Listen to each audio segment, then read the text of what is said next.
Bismillahirrahmanirrahim. Assalamualaikum warahmatullahi wabarakatuh. Innal hamdalillah nahmaduhu wa nasta'inuhu wa nastaghfiruh wa na'udzu billahi min syururi anfusina wa min sayyiati a'malina. May yahdihillahu fala mudhillalah wa may yudlil fala hadiyalah. Asyhadu an la ilaha illallah wahdahu la syarikalah wa asyhadu anna Muhammadan abduhu wa rasuluh. Allahumma shalli ala Muhammad wa ala alihi wa ashabihi ajmain. Amma ba'du fa ya ibadallah usikum wa nafsi bitaqwallahi faqad fazal muttaqun. Alhamdulillah, ma'asyiral muslimin rahimakumullah. Pada malam hari ini Allah memberikan kesempatan kepada kita untuk mengkaji ayat-ayatnya, mengkaji Al-Quran yang insya Allah pada malam hari ini menjadi bagian terakhir dari tafsir surat Al-Baqarah, yang seingat saya pertemuan lalu sudah sampai ayat 284, berarti tinggal 2 ayat, 285, 286. Akhirnya setelah sekian lama surat yang panjang katam. Seperti biasa saya mulai dengan terjemahan terlebih dahulu ayat 285.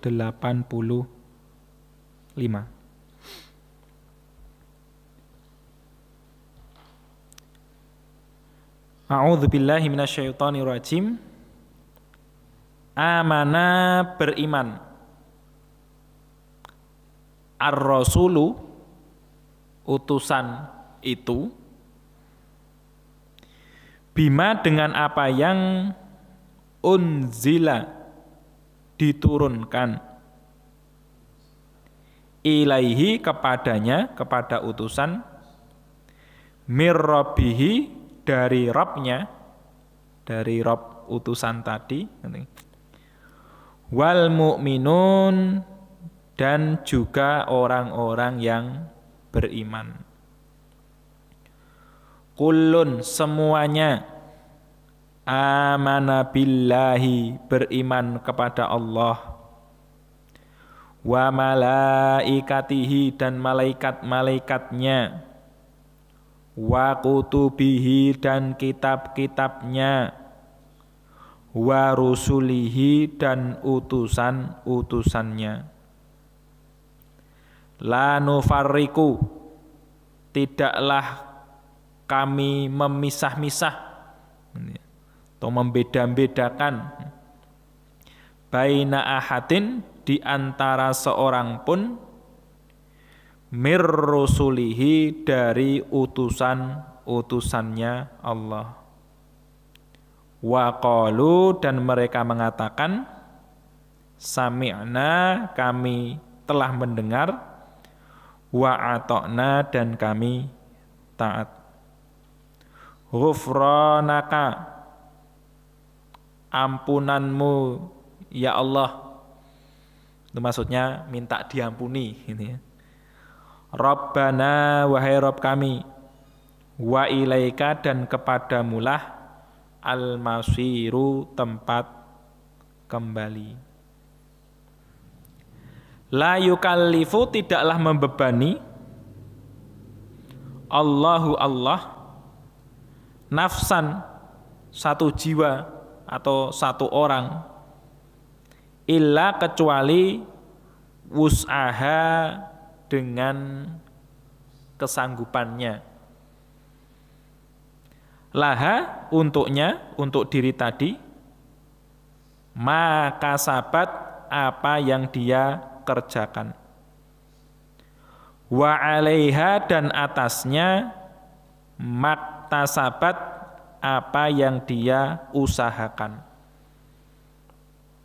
Rabbana wahai Rabb kami, la tu'akhidna Janganlah engkau menyiksa kami atau mengadab kami. Innasina jika kami lupa. Au akhtona atau kami salah. Rabbana wahai Rabb kami. Wala tahmil dan janganlah engkau bebankan, engkau bawakan alaina atas kami isron bebanan berat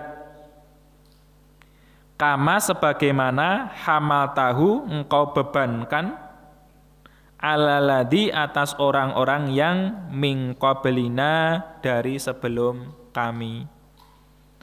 Rabbana wahai Rabb kami, wala tuhammilna dan janganlah engkau bebankan atas kami ma apa yang la taqata lana tidak ada kemampuan atas kami bihi dengannya, dengan bebanan tadi. Wa'fu anna dan maafkanlah kami, waghfir lana dan ampunilah kami, warhamna dan belas kasihinilah kami. Anta maulana, engkaulah penolong atau pengurus kami, fansurna maka tolonglah kami, alal qaumil kafirina atas kaum yang kafir. Itu akhir ayat dari surat Al-Baqarah. Jadi seperti yang saya sampaikan kemarin yang diistilahkan sebagai khawatimil Baqarah, penutup Al-Baqarah gitu ya. Ada yang mengatakan 2 ayat, 285 sama 286, ada yang mengatakan 3 ayat. Jadi mulai rukuk nih, mulai 284, 285, 286. Tapi tentunya ya lebih banyak yang kita baca, ya tentunya lebih bagus, lebih baik, dan insya Allah pahalanya juga lebih besar. Karena 1 huruf kan hitungannya 1 kebaikan, dan 1 kebaikan kali 10 lipat gitu ya. Jadi semakin banyak kita baca semakin baik gitu ya. Nah, kemudian Allah Subhanahu wa taala di ayat 285 ini setelah kemarin menerangkan bahwa Dia pemilik segala sesuatu, lillahi ma fis samawati wa ma fil ard. Selain pemilik, Dia juga mengetahui apa yang Dia miliki. Wa in tubdu ma fi anfusikum au tukhfuhu yuhasibukum bihillah. Jadi yang tampak maupun yang tidak tampak Allah tahu. Jadi Dia memiliki dan Dia mengetahui semuanya, dan Dia Allah mengadab orang yang menampuni orang yang Dia kehendaki dan mengadab orang yang Dia kehendaki. Allah itu atas segala sesuatu maha mampu. Maka setelahnya Allah Subhanahu wa taala menerangkan amanar rasul, beriman utusan itu. Ada 2 pendapat di kalangan ulama. Ar-Rasul ada yang mengatakan dia adalah Nabi Muhammad sallallahu alaihi wasallam.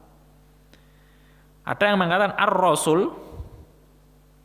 Di sini ulama kalau dalam bahasa Arab mengistilahkan lamul jinus gitu ya. Artinya semua utusan Allah. Berimanlah semua utusan Allah. Jadi walaupun lafaznya satu itu untuk jenis gitu ya.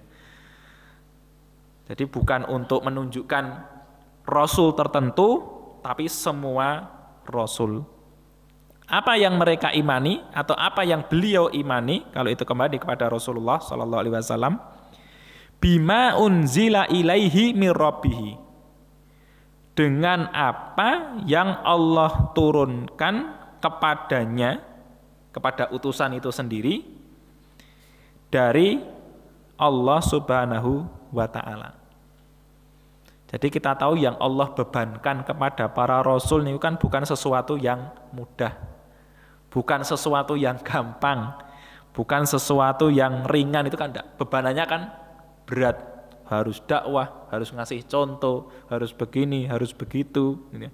Dan resikonya juga besar, gitu ya. Dimusuhi, dicaci maki, bahkan diperangi, diancam, mau dibunuh, gitu ya. Bahkan beberapa utusan mereka dibunuh oleh umatnya sendiri. Tetapi semua rasul ketika Allah Subhanahu wa taala mewahyukan kepada mereka suatu wahyu, mereka imani. Dan begitu juga orang-orang yang beriman. Apa yang diturunkan kepada rasul, kalau kita ya kepada Rasulullah Shallallahu alaihi wasallam, ya kita imani. Semuanya, tidak kita pilih satu kemudian kita buang yang lain, itu tidak boleh. Gitu ya. Harus diimani semua apa yang diturunkan kepada Rasulullah Shallallahu alaihi wasallam. Maka diterangkan kepada Allah, diterangkan oleh Allah, kullun, semuanya, entah itu rasulnya, entah itu orang yang berimannya, mereka itu amana billahi, mereka beriman kepada Allah. Ya, beriman kepada Allah itu kayak tuntutannya memang banyak. Tidak hanya sekedar percaya kepada Allah, enggak. Tetapi beberapa di antaranya ya harus beriman bahwa Allah itu ada dan Allah itu Esa, gitu ya. Jadi sesembahan ilah Tuhan Allah itu hanya satu. Itu kan wujud keimanan. Kalau masih menyembah yang lain ya tidak dikatakan sebagai beriman, gitu ya. Jadi tahu bahwa Allah itu satu, sadar bahwa Allah itu satu, dan keyakinannya dia menyembah hanya kepada Allah. Atau tentang apa? Sifat-sifatnya, gitu ya. Bahwa dia Allah itu kan banyak, Allah punya Asmaul Husna, gitu ya. Kenapa disebut Asmaul Husna? Karena sebagian ulama berpendapat karena nama Allah itu adalah gambaran sempurna dari sifat-sifatnya. Mungkin ada nama kita dari kita, mungkin nggih. Saya tidak tahu nama-nama panjenengan. Misalnya ada namanya Bagus, gitu ya. Tapi ndelalah wongnya kurang bagus, yang itu banyak, gitu ya. Namanya mungkin Selamat, ya. Tapi ternyata ya rugi terus, itu salah terus, itu wajar kalau manusia. Tetapi Allah ketika dia menerangkan zatnya itu Sami, maha mendengar, ya semua didengar oleh Allah, tidak terbatas oleh tempat, tidak terhalangi oleh apapun, itu didengar oleh Allah. Allah Basir, maha melihat, ya apapun dilihat oleh Allah, entah itu yang di kegelapan, entah itu di balik batu, entah itu di balik bangunan, Allah bisa melihat. Itu karena gambaran sempurna dari sifat-sifat Allah Subhanahu wa taala. Maka disebut sebagai Asmaul Husna, nama-nama yang bagus, gitu ya. Karena penggambaran sempurna dari sifat-sifat Allah. Itu diantaranya. Tapi kalau belajar tentang tauhid, tentang akidah, panjang, gitu ya. Tapi ringkasnya seperti itu. Kemudian wa malaikatihi, dan malaikat-malaikat Allah. Malaikat, apa yang harus kita imani dari malaikat, gitu ya. Para ulama mereka menjelaskan, ya apa yang diterangkan oleh Allah kepada kita tentang malaikat, gitu. Misalnya malaikat itu ibadun mukramun, mereka hamba-hamba Allah yang mempunyai kemuliaan. Jumlah mereka sangat banyak, diterangkan oleh Rasulullah, gitu. Gambaran mereka adalah makhluk Allah yang sangat kuat, misalnya gitu. Di kuwatin indadil arsy, di kuwatin indadil arsy makin, gitu ya. Muta'in sama amin, gitu ya. Semua sifat-sifat yang Allah terangkan tentang malaikat ya kita imani. Karena secara langsung tidak bisa. Karena malaikat sendiri kan makhluk yang ghaib. Ada, kita punya raqib dan atid, gitu ya. Malaikat mencatat amalan kita, itu harus kita imani, gitu ya. Lah konsekuensinya apa dengan keimanan tersebut? Ya tentunya kalau konsekuensinya ketika itu berkaitan dengan kita langsung, ya kita menjadi berhati-hati. Tapi kalau tidak ada konsekuensinya secara langsung, Misalnya ada malaikat Jibril pembawa wahyu. Nah kan tidak ada. Dengan kita langsung kan tidak ada gitu nggih. Tapi malaikat pencatat amal gitu ya. Kan dengan kita ada hubungannya secara langsung. Ya kita jadi berhati-hati. Kita jadi memilih amalan kita gitu ya. Tapi kalau secara rinci ya kita harus melihat semua ayat, semua hadis sahih yang berkaitan tentang malaikat. Tapi ya skala garis besar yang Allah ceritakan kepada kita tentang malaikat itu kita imani. Kemudian wa kutubihi dan kitab-kitabnya. Nah, di antara kitab Allah kalau yang kita pegang secara langsung ya dialah Al-Qur'an. Tapi yang masyhur memang ya, kalau yang masyhur kitab samawi itu kan 4. Taurat, Zabur, Injil, Al-Qur'an. Tapi banyak ayat menunjukkan bahwa semua nabi gitu ya, itu diberi wahyu oleh Allah. Gitu ya. Nah, wahyunya dalam bentuk apa? Berapa lembar? Isinya apa saja? Para ulama menjelaskan kalau tidak diceritakan oleh Allah berarti tidak penting kita ketahui. Nah, yang penting apa? Ya yang di dalam Al-Qur'an ini yang secara syariat itu harus kita jalani. Misalnya kita tahu dalam Taurat itu disuruh gini. Ternyata berbeda di dalam Al-Qur'an. Ya yang kita ikuti tetap Al-Qur'an. Tidak boleh apa? Oh, ternyata Taurat itu isinya begini. Oh, tak melu Taurat wae. Itu tidak boleh. Karena masa berlakunya sudah habis. Zaman kita itu adalah zamannya Al-Qur'an. Tapi harus kita yakini Allah pernah menurunkan Taurat kepada Nabi Musa. Pernah menurunkan Zabur kepada Nabi Daud, pernah menurunkan Injil kepada Nabi Isa. Itu kita imani. Jangan sampai Injil ki ora enek. Nah, gitu enggak boleh. Oh, Taurat iki gor cerita-cerita tok. Nah, itu enggak boleh. Tetap harus beriman dengan adanya kitab-kitab tersebut. Lah masalah kalau misalnya sekarang diaku-aku ini Taurat, ini Injil, kita baca isinya, lah apakah isinya itu benar atau tidak? Kalau yang kita yakini dari apa yang diceritakan oleh Allah, yaitu sudah banyak perubahan gitu ya. Karena mereka orang-orang ahli kitab itu kan suka mengubah-ubah apa yang ada di dalam kitab sehingga cocok dengan hawa nafsu mereka. Tapi dengan nama adanya kitab tersebut kita yakini harus gitu ya. Kemudian warusulihi dan utusan-utusannya. Nah, utusan untuk beriman kepada utusan-utusan Allah itu ya juga harus semuanya, gitu ya. Tidak boleh dipilih-pilih. Karena setelahnya kan la nufarriqu baina ahadin mir rusuli. Jadi tidak boleh beriman hanya sampai Nabi Musa saja. Kemudian Nabi Isa dikatakan sebagai anak zina, kan gitu nggih, bagi orang-orang Yahudi. Kemudian sampai kepada Nabi Isa saja, kemudian mengatakan Nabi Muhammad itu adalah bukan Nabi, ya tidak boleh. Bahkan Allah Subhanahu wa Ta'ala menceritakan umatnya Nabi Nuh alaihissalam, kadzdzaba qaumu Nuhin al-mursalin, gitu ya. Padahal Nabi Nuh, artinya tadi ya, telah mendustakan kaumnya Nabi Nuh itu utusan. Padahal Nabi Nuh ketika itu utusan yang pertama diutus oleh Allah. Tapi kaumnya Nabi Nuh dibahasakan oleh Allah telah mendustakan semua utusan. Lah kaitannya apa? Padahal ketika itu utusan Allah hanya satu. Karena tidak beriman atau kufur terhadap satu utusan Allah itu berarti mengkufuri semuanya. Hanya tidak beriman kepada Nabi Muhammad, ya sama saja tidak beriman kepada semua nabi. Tidak beriman kepada Nabi Isa, ya sama saja tidak beriman kepada semua nabi. Padahal kalau secara jumlah dalam hadis yang menurut banyak ulama dhaif gitu, jumlah nabi gitu ya, itu adalah 124.000 jumlahnya nabi.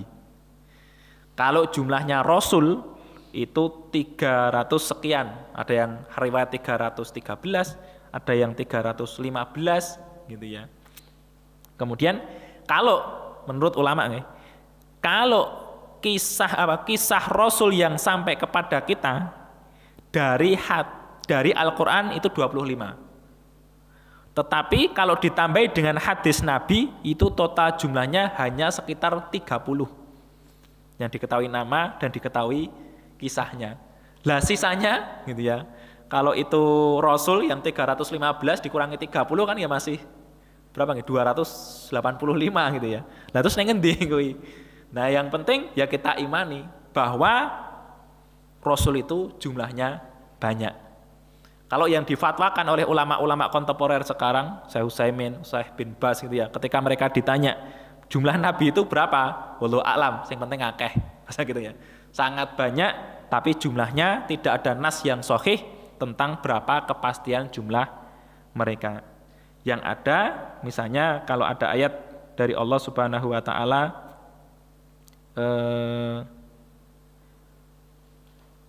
wa in min ummatin illa khala fiha nadhir gitu ya. Wa in min ummatin illa khala fiha nadhirun. Surat Fatir ayat ke-24. Allah menyatakan dan tidaklah dari satu umat pun kecuali Allah kirimkan kepada mereka seorang pengancam. Jadi zaman dulu nggih ini ceritanya di zaman sebelum Nabi Muhammad. Jadi setiap umat ada Bani Israel, mungkin ada ini, mungkin ada itu, kan enggak tahu. Kalau yang masyhur ke kita kan cuma Bani Israel. Tapi kan selain Bani Israel kan juga ada. Dan mereka itu juga punya utusan sendiri. Allah mengirim kepada mereka utusan yang lain. Karena di zaman dulu utusan Allah di satu masa, di satu waktu itu sangat mungkin. Nabi Ibrahim dengan Nabi Lut itu kan satu masa. Sebelum malaikat datang kepada Nabi Lut untuk mengabari kaumnya mau diadab, itu kan mampir dulu di tempatnya Nabi Ibrahim untuk mengabari bahwa beliau akan mempunyai seorang putra. Baru nanti malaikatnya bablas gitu ya ke tempatnya Nabi Lut. Misalnya Nabi Yakub dengan putranya Nabi Yusuf itu juga ketemu. Nabi Musa dengan Nabi Harun. Kemudian kan banyak nggih. Siapa lagi misalnya Nabi Dawud dengan Nabi Sulaiman itu kan juga bertemu. Jadi beberapa nabi dalam satu masa itu mungkin gitu ya. Tapi Rasulullah SAW karena beliau penutup nabi dan diutus untuk seluruh manusia ya hanya satu saja gitu ya. Maka ya tadi wa rusulihi la nufarriqu baina ahadin min rusulih. Yang Allah ceritakan kepada kita, yang Rasulullah ceritakan kepada kita ya kita imani ya. Secara jumlah, secara banyaknya, walaupun nama dan kemana apa yang terjadi tidak diceritakan kepada kita secara pasti. Wa qalu sami'na wa ata'na ghufranaka rabbana wa ilaikal masir. Wa qalu di sini yang berkata adalah para sahabat Rasulullah sallallahu alaihi wasallam. Ini gambaran tentang mulianya orang-orang yang mendampingi Rasulullah sallallahu alaihi wasallam. Apa yang mereka katakan ketika Allah perintah mereka mengatakan sami'na wa ata'na. Bukan seperti orang-orang Bani Israel ketika datang kepada mereka perintah sami'na wa asoina. Kami mendengar dan kami ingkari, kami maksiati. Kalau umat Nabi, sahabat-sahabat Nabi yang Allah contohkan kepada kita, mereka mengatakan sami'na. Sami'na itu tidak sekedar oh ya tak rungokke gitu enggak, tapi sami'na itu dengan pendengaran yang paham gitu ya. Jadi mendengarkan dan memahami. Atokna kami taat, tidak cuma ngomong kami taat, tapi kami taat dan kami jalani. Jadi didengar, dipahami, kemudian ditaati, maksudnya diiyakan gitu ya, kemudian dijalani sekuat tenaga. Kemudian ghufranaka ini kan minta ampun. Kenapa setelah kata sami'na wa ata'na kemudian meminta ampun? Karena dalam menjalani ketaatan kepada Allah manusia itu kan banyak kurangnya, banyak salahnya, tidak bisa sempurna. Maka meminta ampun kepada Allah Subhanahu wa taala. Ghufranak, ya. Ampunanmu ya Allah, kami harapkan ampunanmu ya Allah, berikanlah kepada kami. Rabbana wa ilaikal masir. Nah, bagian yang terakhir ini wujud dari keimanan terhadap hari kiamat. Jadi kan ada amanabillah, beriman kepada Allah, wa malaikatihi, dan malaikat, wa kutubihi, dan kitab-kitabnya, wa rusulihi, dan utusannya. Kemudian ditambahi wa ilaikal masir, kepadamulah kami kembali. Tempat kembali itu hanya kepadamu ya Allah. Jadi ini menggambarkan tentang 5 rukun iman. Kan masih satu lagi di hadis itu, iman kepada biqadari khairi wa syarrihi, dengan takdir baik dan takdir buruk. Allah Subhanahu wa taala berfirman setelahnya, la yukallifullahu nafsan illa wus'aha. Tadi kan ikrar para sahabat kan sami'na wa ata'na, kami dengar, kami taati, kami jalani. Dan perintah-perintah Allah itu semuanya bersifat la yukallifullahu nafsan illa wus'aha. Kewajibannya, bebanannya hanya semampu dia. Sholat wajib, ya wajib.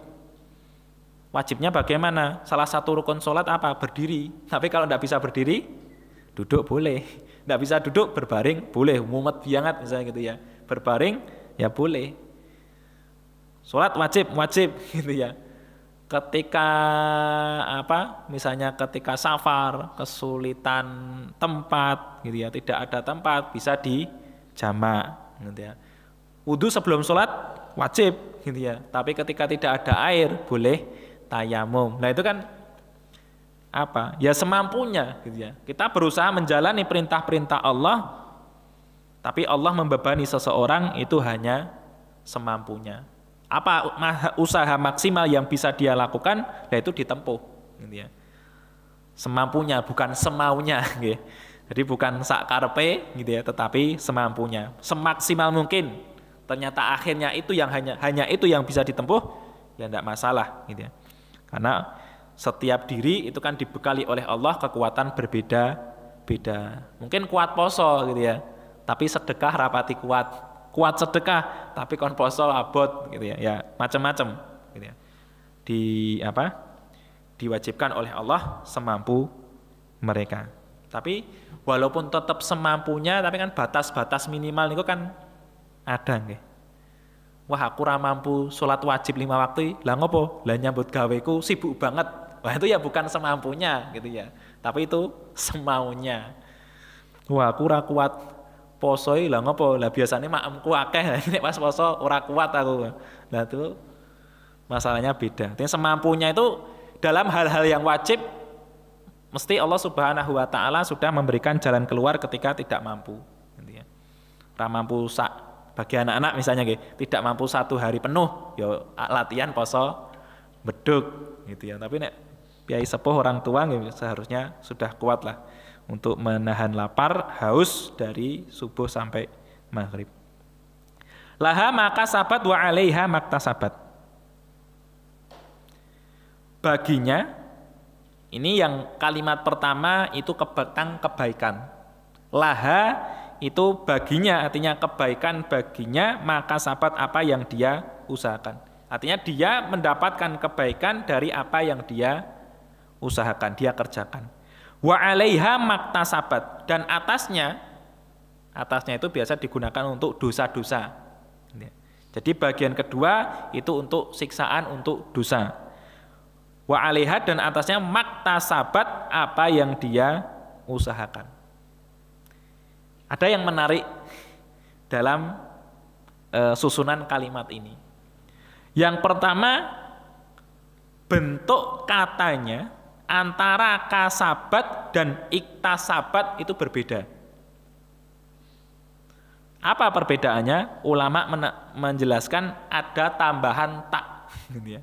Kasabat dan iktasabat. Fungsi dari tambahan tak itu adalah untuk menyangatkan. Jadi intinya dalam bahasa kita nggih, maka sabat apa yang dia kerjakan dengan maktasabat apa yang dia kerjakan. Kalau secara terjemah mungkin kita bisa sama. Tetapi iktasabat itu memerlukan usaha yang lebih daripada makasabat. Nah, apa istimewanya di sini? Allah Subhanahu wa taala memberikan isyarat kepada kita bahwa kita untuk meraih pahala, untuk meraih kebaikan dari Allah itu usahanya gampang, ringan. Tetapi kalau untuk mendapatkan dosa itu sebenarnya nggih, usahanya itu lebih berat. Lebih mudah orang mendapatkan pahala daripada orang mendapatkan dosa. Berbuat dosa niku ya perlu usaha, perlu modal gitu ya. Modal waktu gitu ya. Modal harta, modal duit gitu kan ya. Misalnya orang judi kan butuh duit. Orang minum minuman keras kan ya butuh beli gitu ya. Misalnya maling pun kan ya modal waktu gitu ya. Malam-malam yang seharusnya tidur dia bangun gitu ya. Dia berkorban ngantuknya, berkorban tidurnya untuk apa? Untuk maling ya kan, ada usaha. Maka secara bahasa ini Allah menggambarkan kalian mendapatkan pahala itu seharusnya lebih mudah daripada kalian mendapatkan dosa gitu ya. Tetapi ya karena hebatnya godaan setan, manusia yang berdosa itu lebih banyak gitu ya daripada mereka yang mencari pahala. Nah maka ya kita pikir ulang gitu. Oh Pak Nen, karena apa? Ketika berbuat dosa nih kita menginginkan sesuatu yang jelek, kita diam tok, ditinggal bubuk, ditinggal tidur, itu kan wis rasida dosa gitu ya. Tapi kalau kita yusah tak lakoni gitu ya, tak keluar rumah, tak beli ini, tak beli itu yang dilarang, ya kan akhirnya keluar bensin, harus mengeluarkan uang, tambah duit parkir gitu ya. Nanti di jalan yo kanginan. Enggak, kalau malam-malam pingin dosa tak tinggal bubuk lah gitu ya. Gen sesuk ora pengin meneh ya gitu, wis rampung urusannya. Malah kalau ditinggalkan karena Allah malah jadi pahala. Oh saya takut kepada Allah, tak tahan diri saya supaya tidak berdosa. Nah itu malah mendapatkan pahala. Intinya seperti itu. Jadi yang menghasilkan pahala itu lebih mudah, lebih banyak daripada yang menghasilkan dosa. Rabbana la tu'akhidna in nasina aw akhtana. Ya Allah, janganlah Engkau mengadab kami jika kami lupa atau kami salah. Nah apa toh lupa itu? Para ulama mereka mengatakan yang namanya lupa itu ya rakelingan, tidak ingat gitu ya. Artinya kita mungkin tahu bahwa itu hukumnya tidak boleh, tapi waktu mengerjakan lupa gitu ya. Ya mungkin ya banyak gitu ya. Lupa itu gitu. Jadi secara dasar tahu hukumnya, oh ini ra oleh, oh ngono oleh, mungkin karena gembiranya gitu ya. Karena apa senangnya ketika kayak itu loh, orang yang digambarkan oleh Rasulullah, orang yang menemukan barang apa sangunya yang hilang di tengah padang pasir, dia akan mengatakan ya Allah anta abdi wa ana rabbuka gitu ya. Dia sampai mengatakan engkau itu hambaku dan aku itu Robmu. Ngono kan jane ora oleh tapi lali gitu ya. Sampai saking gembiranya dia sampai mengatakan seperti itu. Nah lupa itu seperti itu. Jadi tahu hukum tapi saat melakukan itu lupa. Seperti makan minum saat puasa. Jadi ngerti makan minum saat puasa itu enggak boleh. Nah tapi pas kadang-kadang kan kita beli buah itu, monggo mang cicipi sik mboten napa-napa. Oh ya dicicipi gitu ya. Tapi baru lagi kelingan iki pas poso dong ya. Ora oleh dicicipi. Tapi ya secara hukum tidak apa-apa, puasanya boleh dilanjutkan karena lupa. Yang berikutnya salah. Salah itu didefinisikan oleh ulama melakukan sesuatu yang boleh ternyata menghasilkan sesuatu yang dilarang. Jadi perbuatan awalnya boleh, tapi ternyata nanti efeknya sesuatu yang dilarang. Apa gambarannya gitu ya? Seperti di zaman Rasulullah SAW, sahabat itu pernah berbuka karena suasana yang sangat mendung.